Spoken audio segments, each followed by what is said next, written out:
Hello नमस्कार दोस्तों, स्वागत है आपका the wise institute online classes में। आज हम संख्या पद्धति का एक महत्वपूर्ण टॉपिक्स वर्ग, वर्गमूल, घन, घनमूल सीखते हैं। ठीक है, तो देखिए इस टॉपिक को बेसिक जानने के लिए आपको देखो वर्गमूल निकालना या वर्ग आता है, बहुत अच्छी बात है। वर्गमूल निकालना, घनमूल निकालना आता है, लेकिन कुछ संख्याओं के, एक हद तक संख्याओं के वर्ग और वर्गमूल आपको याद होने ही चाहिए। ऐसा क्यों होता है? देखिए, अगर आपको सीखने के लिए करना है तो आप खुद ही निकाल सकते हो, कोई दिक्कत नहीं। अपने पढ़ाई के लिए कर रहे हो तो कोई दिक्कत नहीं, लेकिन अगर जब आप कोई एग्ज़ाम में फ़ाइट करते हैं, एग्ज़ाम में पहुंचते हैं, तो वहाँ पर एक एक सेकंड होता है कीमती। ठीक है, मान लीजिए आपको ये संख्या आ गई 784। अब आप इसका वर्गमूल निकालोगे, चाहे ट्रिक से निकालो चाहे तरीके से निकालो, तो कम से कम 5-6 सेकंड तो आपके जाएंगे ही जाएंगे। लेकिन आपको पता है 784 28 का होता है, तो कोई दिक्कत ही नहीं, आप आसानी से आपका वो पूरा समय बचेगा। यही समय जो है आपको दूसरों से अलग बनाता है, यही समय दूसरों से आपको थोड़ा सा आगे ले जाता है। तो इसीलिए ये थोड़ा सा आपको अगर याद करना पड़े तो आप याद कर लीजिए इसको टेबल की तरह, बहुत आसान है। और प्रैक्टिस अगर आप करेंगे तो आपको याद हो भी जाएंगे।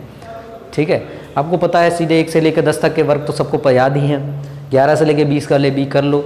ठीक है, इससे आगे वाले भी आपको करना है, बहुत आसान है, कोई दिक्कत नहीं है, कर सकते हैं। जैसे 20 का 400 होता है, सीधा सीधा पता ही आपको।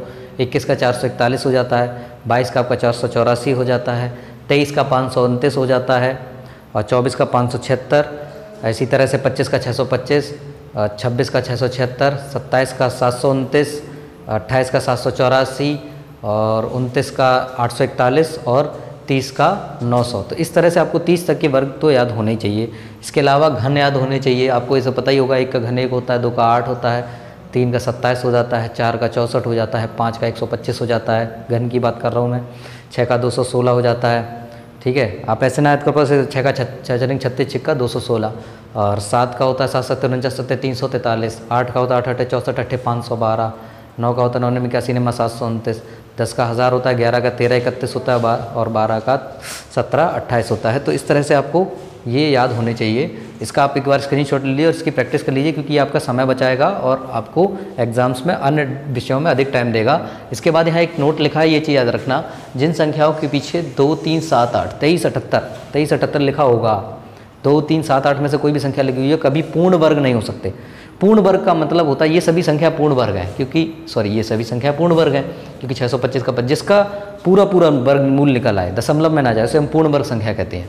तो 23 78 आप यहाँ से देख लो, किसी में भी 2 3 7 8 किसी के भी पीछे नहीं लिखा होगा वर्ग में।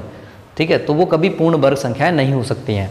ठीक है, आपको ऐसे क्वेश्चन दे सकता है, निम्न में से कौन सी कभी पूर्ण वर्ग नहीं हो सकती, उसमें से मान लो ऐसे दे दिया 715 दे दिया, मान लीजिए ऐसे 27 15 दे दिया, और 29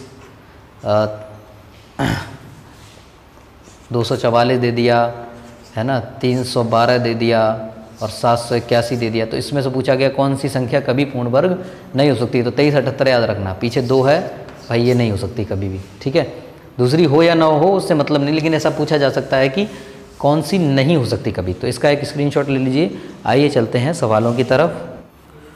तो ये क्वेश्चन है, √0.64 का मान बताओ, यानी कि 0.64 का वर्गमूल बताना है आपको। ठीक है, तो देखो याद रखना, वर्गमूल में 2 अंक हैं, तो इसके वर्ग में एक ही अंक बाहर निकलेगा। ठीक है, तो 64 का वर्गमूल कर लो 8, लेकिन अभी दशमलव में 2 अंक है, तो दशमलव में कितना आ जाएगा, 1 अंक, यानी इसका आंसर आएगा 0.8।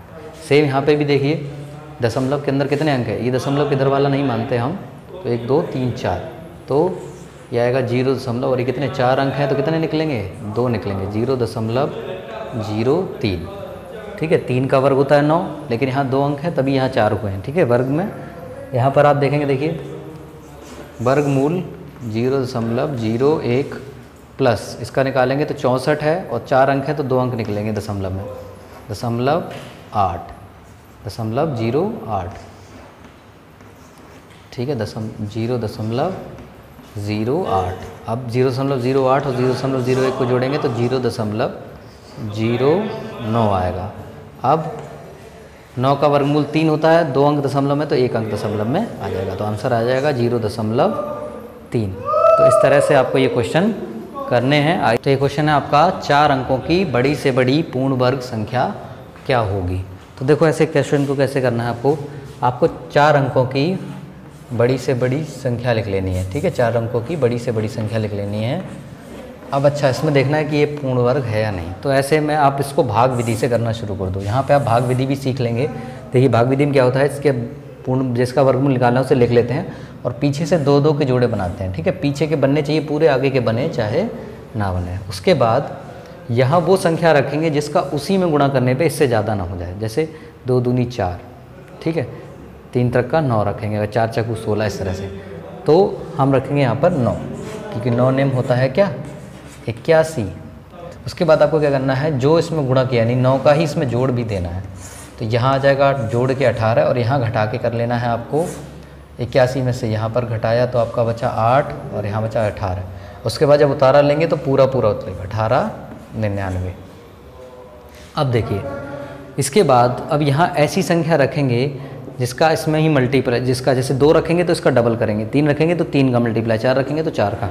ठीक है, लेकिन इससे बड़ा नहीं होना चाहिए। चलिए देखते हैं हम सीधा सीधा, काफ़ी बड़ा है ये, तो 189 रख के देख लेते हैं। 189 का 9 में करेंगे, 9 में 81, 8 9 8 72 और 8 80 की 0, 8 9 कम 9 8 17। तो ये हो जाएगा 1701, बिल्कुल सही है। इससे ज़्यादा तो कुछ रख नहीं सकते, एक ही अंक रखना है हमें। तो ये हो जाएगा, ठीक है, 1701। आपने घटाना है, इसको घटाया तो आपका आ जाएगा क्या, 9 में से 1 गया 8, ये 9 और 1 198, ये शेष बच रहा है। अगर हम इसे इसमें से घटा दें तो हमारा आंसर आ जाएगा। ठीक है, जो आपकी संख्या है वो आएगी 9999 में से 198 हमने घटा दिया तो आपका आ जाएगा, 9 में से हट गया 1 0 और 8 9801। ठीक है, और ये किसका वर्ग होता है, 99 का वर्ग होता है। अब इसकी ट्रिक देखो क्या है, जब भी सम संख्या में पूछी जाए बड़ी से बड़ी, जैसे 4 अंकों की पूछी गई है सबसे बड़ी पूर्ण वर्ग संख्या, तो सीधी बात है, मैंने कहा था कि 4 अंक अगर वर्ग में हैं तो उसके वर्गमूल में 2 अंक आएंगे। ठीक है, तो सेम ऐसा ही होता है। तो 2 अंकों की अगर सबसे बड़ी संख्या का वर्ग जो कर लोगे तो वही 4 अंकों की सबसे बड़ी पूर्ण वर्ग संख्या आएगी। तो ये देख लेते हैं 6 अंकों की छोटी से छोटी पूर्ण वर्ग संख्या बताओ। तो आपको क्या करना है, देखो 6 अंक की संख्या लिख लो आप। कौन सी, छोटी से छोटी लिख गई।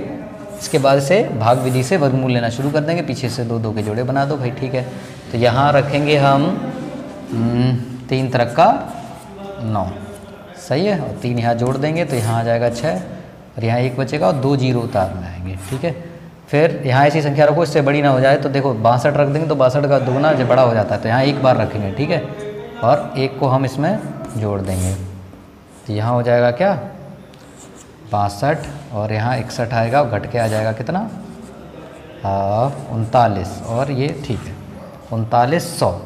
अब देखो छोटी से छोटी संख्या में क्या करना है यहाँ पर, अब हम यहाँ पर देखो लगभग ये 4000 के आसपास है और ये लगभग 60 है, तो 8 बार जा सकता है, 8 6 48 नहीं सॉरी 7 बार या 6 बार जा सकता है कि नहीं। तो करके देख लेते हैं, चलिए। अब यहाँ देखिए हम एक बार 7 बार रख के देख लेते हैं। तो 627 इंटू 7 करेंगे, 7 7 49 की 4 और 7 दूनी 14 4 18, 642 और 1 43, ये आएगा आपका, ज़्यादा हो गया। ठीक है, अब आपको कम करके देख लेते हैं। 626 इंटू 6 तो ये आ जाएगा 36, 12 3 15, 36 और 1 37। ठीक है, 37 56, बिल्कुल ये सही है। ठीक है, लेकिन याद रखना अगर हमने ये रखा 37 56 और घटा के शेष निकाला तो फिर उसमें से आप 1 भी घटा दोगे तो फिर ये 6 अंक की नहीं रह जाएगी, है ना। तो छोटी से छोटी में क्या करना है, जितनी बार जा रहा हो उससे 1 अधिक बार रखो। कितनी बार रखेंगे, 7 बार। ठीक है, तो आपका आ जाएगा 43 89। अब इस 43 89 का अंतर कर लो, इन दोनों का अंतर कर लेंगे। ठीक है, अंतर का मतलब ये नहीं बड़े में छोटा ही घटाना है आपको। तो ये अंतर किया हमने तो हमारा आ गया 9 8 और 4। ठीक है, 489। अब इसको इसमें जोड़ देना, तो जो आपकी संख्या आएगी वो आएगी आपकी 100489। ठीक है, तो ये जो है 6 अंकों की छोटी छोटी पूर्ण वर्ग संख्या है। तो आपको समझ में आ गया होगा। यहाँ क्या करना है, बड़ी से बड़ी में कुछ नहीं करना, जैसे जाता है शेष को घटा देना। लेकिन छोटी छोटी में जब यहाँ पर लास्ट में आपको रखने की बारी आए तो 1 जानबूझ के अतिरिक्त रखेंगे। 6 बार सही से जा रहा था लेकिन मैं 7 बार रखा, उसके बाद इसका अंतर इसमें हमने जोड़ दिया। ठीक है, तो चलिए आगे देखते हैं। तो एक चीज़ याद रखेंगे आगे वाले क्वेश्चन चलने से पहले, जब भी बोला जाए ऐसे क्वेश्चन आएंगे कि कोई संख्या दे दी जाएगी, मान लो 3568 में क्या जोड़ें या क्या घटाएं कि वह पूर्ण वर्ग बन जाए, या फिर पूछा जाए क्या गुणा करें या क्या भाग करें कि वह पूर्ण वर्ग बन जाए। तो याद रखना, जब भी जोड़ने घटाने की बात होगी तो आप भाग विधि से वर्गमूल निकालना शुरू कर दोगे, क्योंकि इसमें बचता है शेष। जब भी गुणा भाग करने की बात होगी तो आप गुणनखंड विधि से वर्गमूल निकालना शुरू कर देंगे, क्योंकि इसमें शेष नहीं बचता, इसमें गुणनखंड होते हैं। तो याद रखना, ठीक है, जब गुणा भाग की बात होगी तो गुणनखंड विधि, और जोड़ने घटाने की बात होगी तो भाग विधि। चलिए क्वेश्चन देख लेते हैं, इससे तब आपको और ज़्यादा ये क्लियर हो जाएगा। तो ये क्वेश्चन है 1800 में किस न्यूनतम संख्या से गुणा करें कि वह पूर्ण वर्ग बन जाए। तो पूछा गया गुणा करें, तो आपको पता है गुणा या भाग करने पे गुणनखंड विधि यूज़ करनी है, तो गुणनखंड विधि करना शुरू कर दो। 900, फिर 2 से काटा 450, फिर 2 से काटा तो 225। अब 3 से काटना शुरू करेंगे तो 75, फिर 3 से काटा तो 25, और फिर 5 से काटा और फिर 5 से काट दिया। ठीक है, इसके बाद आपको पता है वर्ग है, वर्ग पूछा गया तो 2-2 के जोड़े बनाओ, घन पूछा होता तो 3-3 के जोड़े बनाते। ठीक है, ये 2 का जोड़ा एक बन गया, इसका रह गया, ये बन गया, ये। ठीक है, अब देखो इसके पास 2 अतिरिक्त है। ठीक है, या तो हम इसको गुणा करने का मतलब इसमें देना है। ठीक है, तो हमें कितना कम है, 1-2 की और कमी है। देखिए वर्ग में क्या होगा, या तो ये 2 आप इसको दे दो या 2 हटा दो, तो भी ये पूर्ण वर्ग हो जाएगा। तो वर्गमूल में कोई फ़र्क नहीं पड़ता कि आप क्या गुणा कर रहे हैं या क्या भाग कर रहे हैं, आंसर बराबर रहता है। ठीक है, तो उत्तर क्या है, जिसका वर्ग जो नहीं बना वो आपका आंसर है, क्या हो गया, 2। 2 ऐसी संख्या है जो गुणा करने पर ये पूर्ण वर्ग हो जाएगा। आपको समझ में आया होगा ये चीज़। ठीक है, तो 2 ऐसी संख्या है जिसको ये गुणा करने पर ये पूर्ण वर्ग हो जाएगा। अगर पूछे क्या भाग करें तो इसको हटा ही दो। ठीक है, तो भी आंसर क्या है, 2 ही हटाना है, 2 ही देना है। ठीक है, लेकिन भाग में ये चीज़ अलग टाइप से होगी। आइए देख लेते हैं भाग वाला एक क्वेश्चन। तो ये क्वेश्चन है 3600 में किस न्यूनतम संख्या से भाग करें कि वह पूर्ण घन हो जाए।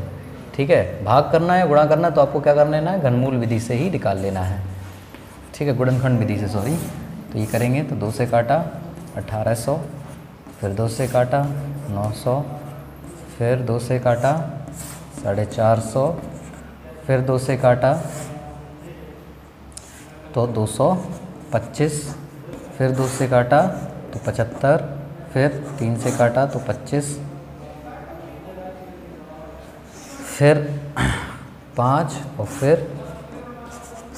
ठीक है, अब आपको पूछा है किस न्यूनतम संख्या से भाग करें। भाग करने का मतलब देखो पूर्ण घन बन जाए, तो घन में क्या है, 3-3 के जोड़े बना दो आप, बस एक जोड़ा बना, बिल्कुल। अब देखो भाग करने का मतलब हटाना है, इसका मतलब क्या क्या हटा दें, तो इसमें देखो जिसके जोड़े नहीं बन रहे वो सब हटा दो, तो जो आपकी संख्या आएगी वो आएगी, देखो ये 2 हट जाएंगे 2 बार, और ये 3 भी हट जाएगा, और ये 5 भी 2 बार हट जाएगा। तो जब आप इसका गुणा करोगे तो आ जाएगा आपका 25 चौकू 100, 300। इसका आंसर होगा क्या, जब 300 से इसमें भाग कर देंगे तो ये संख्या पूर्ण घन हो जाएगी। अगर यही पूछा होता क्या गुणा करें, यही पूछा होता क्या गुणा करें, तो गुणा में देखो क्या है, गुणा में क्या है, इसके पास 2 बार 2 है, 1 2 चाहिए इसको। ठीक है, 3 एक ही बार है तो 2 ये आपको 3 बार चाहिए, 5 2 बार है तो 1 5 और चाहिए। तो इसमें अलग अलग आंसर आते हैं गुणा और भाग में, लेकिन वर्गमूल में क्योंकि 2 ही का पेयर बनता है उसमें, तो या तो 1 दे दो या 1 हटा दो, आंसर वही रहता है। लेकिन भाग में फ़र्क पड़ता है, जैसे भाग में बोला गया क्या भाग करें, तो जिसके जिसके पेयर नहीं बन रहे हटा दो सब। अब क्या गुणा करें, तो गुणा करने में ये देखना होगा कि 2 पहले से इसके पास 2 बार, 2 बार है, 1 बार और चाहिए, क्योंकि 3-3 के जोड़े बनने हैं। ठीक है, तो ये लिख दिया। 3 एक ही बार है, 2 बार और चाहिए तो 2 बार गुणा कर दिया। 5 2 बार है, 1 बार और चाहिए, तो अब इसका हम गुणा कर देंगे। 3 3 का 9, 5 10 9 2 90।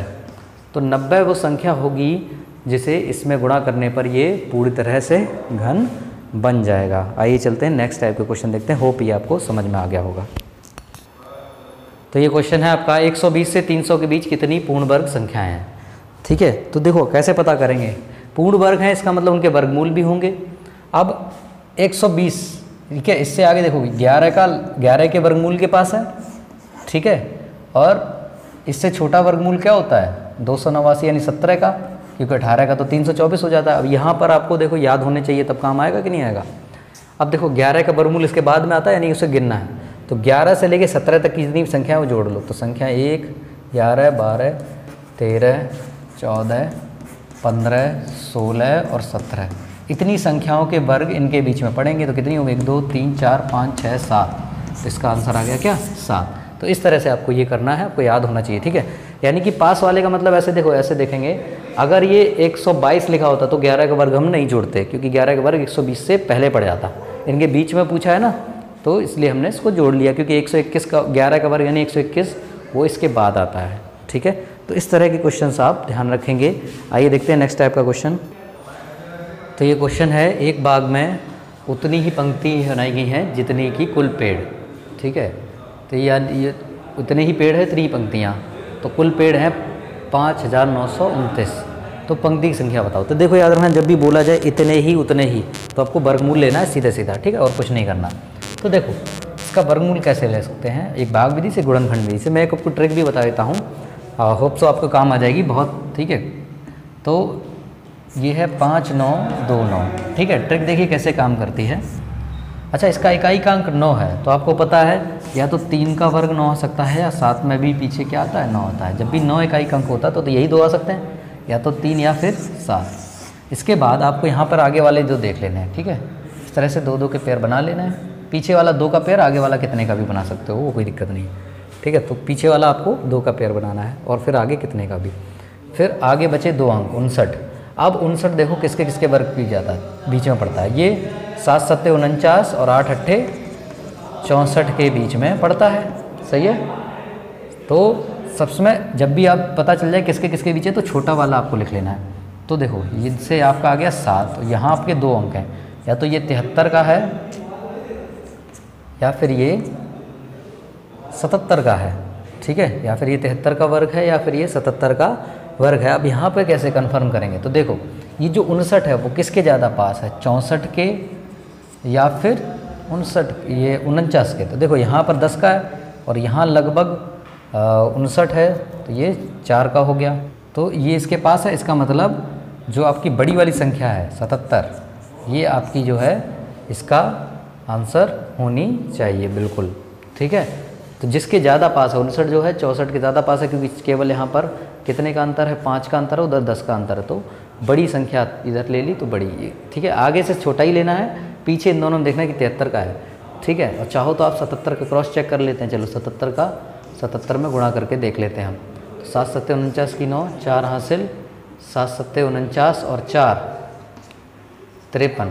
फिर इधर भी जोड़ लेते हैं, 539, 9 और 3 12, 1, तो 10, 6 3 9 5, बिल्कुल सही आंसर है हमारा, ठीक है। होप सो आपको ये ट्रिक पसंद आई होगी।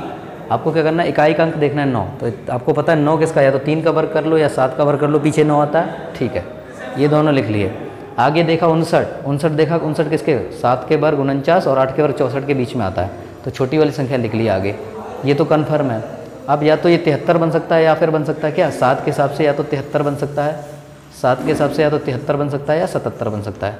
इसके बाद आपको पता कैसे करना है, क्या बनेगा, आपको ये देख लेना 59 जो है किसके ज़्यादा पास है, बड़ी वाली संख्या के, छोटी वाली संख्या के। अगर छोटी वाली संख्या के पास होता तो 73 आपका आंसर होता, बड़ी वाली संख्या के पास है तो आपका आंसर क्या है, बड़ी वाली संख्या, तो 77 जो है इसका सही आंसर है। तो होप सो आपको ये समझ में आया होगा वर्गमूल में। बाकी छोटे छोटे क्वेश्चन आप वर्गमूल निकालने वाले ये तो आप कर ही लेते हैं, ठीक है। तो इस टॉपिक का ज़्यादा से ज़्यादा रिवीजन आप करते रहिएगा। मिलते हैं नेक्स्ट टॉपिक में नेक्स्ट वीडियो के साथ, तब तक हमारे वीडियो को लाइक शेयर कमेंट ज़रूर कीजिएगा। नमस्कार।